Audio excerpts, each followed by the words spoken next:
Mathematics has established a long and colorful history throughout the age.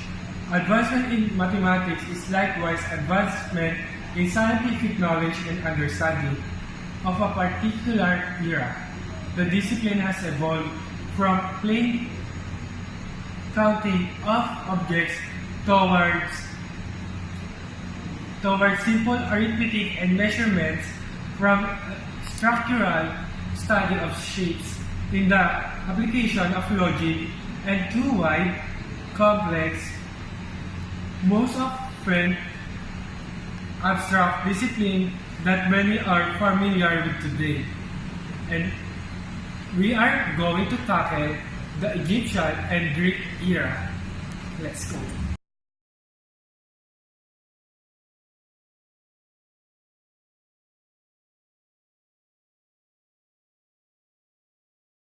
The word mathematics comes from the Greek word mathema, which indicates subject of instruction. At present, it has no generally accepted definition. However, it can be defined in several ways. Google provides a definition that states mathematics as the abstract science of number, quantity, and space. Moreover, Webster defines it as the science of numbers and their operations, interrelations, combinations, generalizations, and abstractions, and of space configurations, and their structure measurement, transformations, and generalizations. These definitions have commonly established that mathematics deals with numbers and arithmetic operations.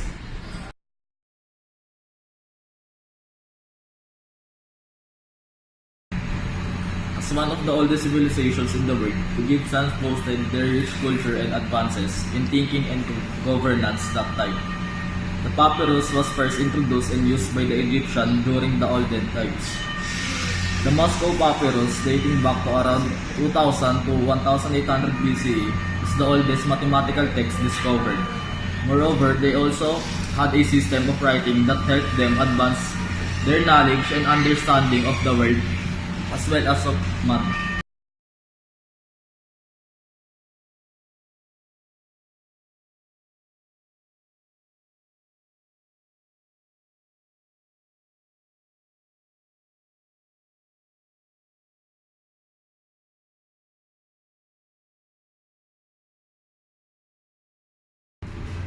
The Rhine Papyrus, dating back to the Intermediate Kingdom period, around 1650 BCE, was discovered to be a manual of some sort for the basic arithmetic operation and geometry.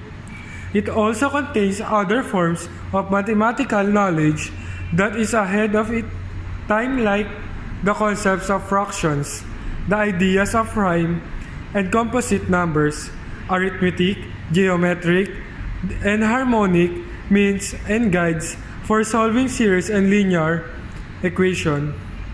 Moreover, the Berlin Papyrus, dating back to the New Kingdom period, around 1300s BCE, shows evidence of Egyptians having the capacity to solve quadratic second-order equations. These papyri show the mathematical knowledge of Egyptians at that time and capability in arithmetic operations. Furthermore, the Egyptians had their own way of area approximations and an almost approximation of 2 with less 1% difference. Wait. Baka nga. Bakat ko yun. Dito na sa Fortuna.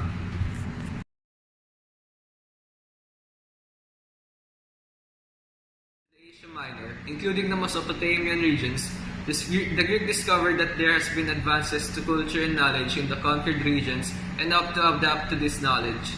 This is clearly evident in the history of their mathematics and culture, having adapted certain elements of Babylonian mathematics.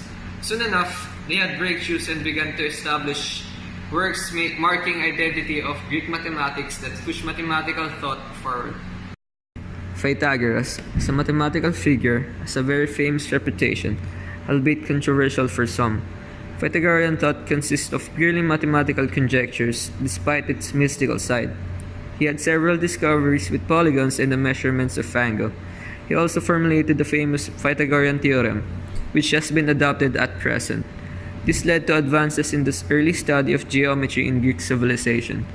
Much of Pythagorean thought, however, came later from the Pythagorean scholars because Pythagoras himself did not leave mathematical writings. And the Emperor of Alexander the Great was only 20 when he ascended the throne after his father. Philip II of Macedonia, mathematical breakthrough were sprouting in the Greek Hellenistic Empire. Particularly, in its centers of culture, town life has always been the essence of Greek civilization, and education is tantamount to greatness. Ptolemy and his successors in Egypt made the library and his version of university as one of the finest centers of intelligence in the world, rivaling the Athenian Academy. Among the mathematicians of that time, Euclid is probably the most celebrated one. Is the one whom develop of classical geometry is usually attributed to with his significant contribution. He was titled as the father of geometry. He compiled these works in his books Stoicheion or Elements.